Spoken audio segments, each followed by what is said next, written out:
The Aboriginal flag has a centre circle which is yellow, and that represents the sun and the giver of life.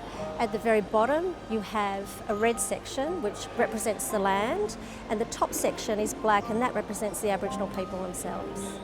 The Torres Strait Islander flag is made up of beautiful colours.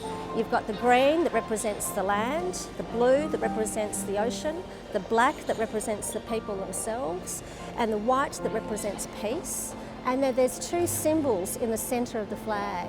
One is a star with 5 points to the star, and it represents the 5 major islands of the Torres Strait and also their affiliation with the constellations.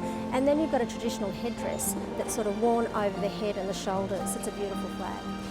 There's been some discussion over the years about whether we should have the Aboriginal flag, the Torres Strait Islander flag and the Australian flag all joined together.